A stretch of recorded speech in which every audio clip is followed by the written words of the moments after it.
Neat ಪರೀಕ್ಷೆ ಅಕ್ರಮ ತಡೆಯೋಕೆ ಕೇಂದ್ರ ಸರ್ಕಾರ ಕಟ್ಟುನಿಟ್ಟಿನ ಕ್ರಮಕ್ಕೆ ಮುಂದಾಗ್ತಾ ಇದೆ. ಭಾರತದಲ್ಲಿ ಸೀಮಿತ ಅವಧಿಗೆ ಟೆಲಿಗ್ರಾಮ್ ಪ್ಲಾಟ್ಫಾರ್ಮ್ ನಿಷೇಧ ಅಂತೆ. ನೀಟ್ ಯುಜಿ ಮರುಪರೀಕ್ಷೆಯ ಹಿನ್ನೆಲೆಯಲ್ಲಿ ಕೇಂದ್ರ ಸರ್ಕಾರ ಈ ರೀತಿಯ ನಿರ್ಧಾರಕ್ಕೆ ಮುಂದಾಗ್ತಾ ಇದೆ. ಹೈ ಅಲರ್ಟ್ ಅಂತ ಇದ್ದಾರೆ. ಇದನ್ನ ಸೀಮಿತ ಅವಧಿಗೆ ಅಂದ್ರೆ ಒಂದಷ್ಟು ದಿನ ಒಂದಷ್ಟು ಸಮಯಕ್ಕೆ ಅದನ್ನು ನಿಷೇಧ ಮಾಡೋದು ಟೆಲಿಗ್ರಾಮ್ ಅನ್ನು. NTA ಶಿಫಾರಸಿನ ಮೇರೆಗೆ ಜೂನ್ 22ರವರೆಗೂ ಟೆಲಿಗ್ರಾಮ್ ನಿಷೇಧ. ಮರುಪರೀಕ್ಷೆಯ ಪ್ರಶ್ನೆ ಪತ್ರಿಕೆ ಸೋರಿಕೆಯನ್ನು ತಡೆಯೋಕೆ ಕಟ್ಟುನಿಟ್ಟಿನ ನಿರ್ಧಾರ. ಸಂಘಟಿತ ಆನ್ಲೈನ್ ವಂಚನೆ, ತಪ್ಪು ಮಾಹಿತಿ ನಿಗ್ರಹಿಸುವ ಉದ್ದೇಶದಿಂದ ಈ ನಿರ್ಧಾರ ಅಂತ ಇದ್ದಾರೆ. ಇದನ್ನೇನ್ ತೀರಾ ಹೈಪ್ ಮಾಡಿ ನಾವು ಹೊಗಳೋದು ಬೇಡ, ಶೇಮ್ ಆಗ್ಬೇಕಷ್ಟೇ. ಒಂದ್ ಕಡೆ 1 ಕೋಟಿ ಮಕ್ಕಳು ಎಕ್ಸಾಮ್ ಬರೆದಿರೋದು, 6-7 ಜನ ಸತ್ತಿದ್ದಾರೆ. ಒಂದು ಎಕ್ಸಾಮ್ ಅನ್ನ ಮಾಡೋದಕ್ಕೆ ಈ ಪ್ರಮಾಣದಲ್ಲಿ ವ್ಯವಸ್ಥೆ ನಾವು ಹಿಂಗ್ ಮಾಡ್ಕೊಳ್ತಾ ಇದೀವಿ. ಹೈ ಅಲರ್ಟ್, ಇಲ್ಲಿ CC ಕ್ಯಾಮ್ರಾ, ಇದನ್ನ ನಿಷೇಧ ಅಂತೆಲ್ಲ ಹೇಳ್ತಾ ಇದ್ದೀರಾ ಅಂದ್ರೆ ನೀವು ಕೈಲಾಗದಂತಹ ಪರಿಸ್ಥಿತಿಯಲ್ಲಿ ಇದ್ದೀರಾ ಅನ್ನೋದನ್ನ ಮತ್ತೊಂದ್ಸಲ ಪ್ರೂವ್ ಮಾಡ್ಕೊಳ್ತಾ ಇದ್ದೀರಾ ಅಷ್ಟೇ. ಒಂದು ಕ್ವೆಶ್ಚನ್ ಪೇಪರ್ ಲೀಕ್ ಆಗುತ್ತೆ ಅಂದ್ರೆ, ಅಂಡ್ ಇಷ್ಟೆಲ್ಲ ಆದ್ರೂ, ಹೈಡ್ರಾಮಾಗಳಾದ್ರು, ಪ್ರತಿಭಟನೆಗಳಾದ್ರು, ವಿರೋಧ ಕೇಳಿ ಬಂದ್ರು, ಈ ಪುಣ್ಯಾತ್ಮನ ನಾವು ಮಾತ್ರ ರಾಜೀನಾಮೆ ತಗೊಳಕ್ಕೆ ಕೇಂದ್ರ ಸರ್ಕಾರ ಹಿಂದೆ ಮುಂದೆ ನೋಡ್ತಾ ಇದೆ. ಇದರ ನಡುವೆ ನಾವು ನೋಡ್ರಿ ಈ ಸಲ ಎಕ್ಸಾಮ್ ಹೆಂಗ್ ಬರೆಸ್ತೀವಿ ಅಂದ್ರೆ, ಅದೆಲ್ಲ ಹೆಲಿಕಾಪ್ಟರ್ ಇಂದ ಎಲ್ಲ ಪೇಪರ್ ಬರುತ್ತೆ ಅಂದ್ರಪ್ಪ, ಅದೆಲ್ಲಿಂದ ತೋರಿಸ್ತೀವಿ ಅಂದ್ರೆ ಅದು ಏನೇನೋ ಮಾಡಿದ್ರು. ಈಗ ಟೆಲಿಗ್ರಾಮ್ ನಿಷೇಧ ಮಾಡ್ತೀವಿ ಅಂತ ಇದ್ದಾರೆ. ಎಲ್ಲ ಇದೊಂಥರ ಕಥೆಗಳು ಹೊಡಿತಾರಲ್ಲ ಹಂಗೆ. ಇಷ್ಟೆಲ್ಲ ತಯಾರಿಗಳನ್ನ ಮಾಡ್ಕೊಂಡು ಹಂಗಾದ್ರೆ ನೀವು ಎಡವಿದಿರಿ ಯಾವಾಗ ಅಂದ್ರೆ, ಇದ್ರಲ್ಲಿ ಎಡವಲ್ಲ ಅನ್ನೋದಕ್ಕೆ ಏನ್ ಗ್ಯಾರಂಟಿ?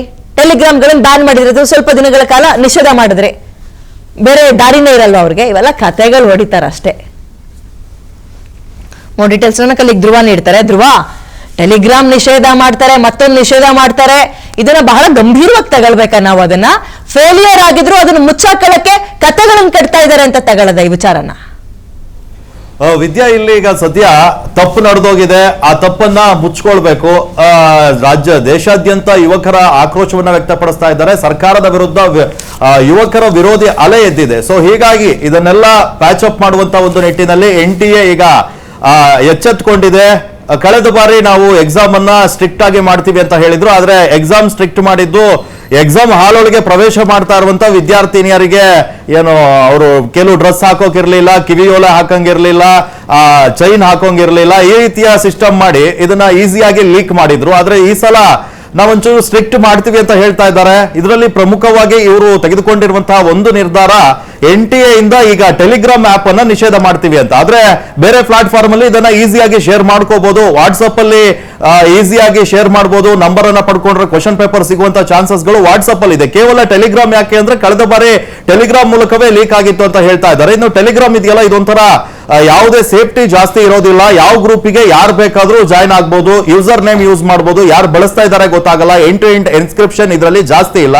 ಈ ಒಂದು ಕಾರಣ ನೀಡಿ ಈಗ ಸದ್ಯ ಟೆಲಿಗ್ರಾಮ್ ಅನ್ನ ಬ್ಯಾನ್ ಮಾಡಿದ್ದಾರೆ. ಇನ್ನೊಂದು ಇದಂದ್ರೆ ಈ ಕ್ವಶನ್ ಪೇಪರ್ ಅನ್ನ ಯಾರು ರೆಡಿ ಮಾಡಿದ್ರು ನೋಡಿ, ಅವರನ್ನ ಈಗ ಸದ್ಯ ಕ್ವಾರಂಟೈನ್ ಅಲ್ಲಿ ಇಟ್ಟಿದ್ದಾರೆ, ಅವರಿಂದ ಮಾಹಿತಿ ಲೀಕ್ ಆಗಬಾರ್ದು ಅಂತ.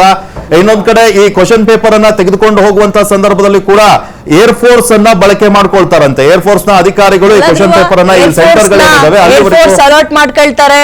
ಆಮೇಲೆ ಏನೋ ನೀವು ಹೇಳ್ತಾ ಇದ್ರಿ, ಇನ್ನೊಂದಷ್ಟು ಯಾವ್ಯಾವ ರೀತಿ ಪೇಪರ್ಸ್ ಬರ್ದಿರೋರಿಗೆ ಕ್ವಾರಂಟೈನ್ ಮಾಡಿದ್ದಾರೆ.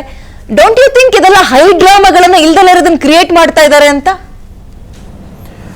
ಎಸ್ ವಿದ್ಯಾ, ಈ ಹಿಂದೆ ಆಗಿರುವಂತ ತಪ್ಪನ್ನ ಈಗ ಅವರು ಮುಚ್ಚಾಕೊಳ್ಬೇಕು.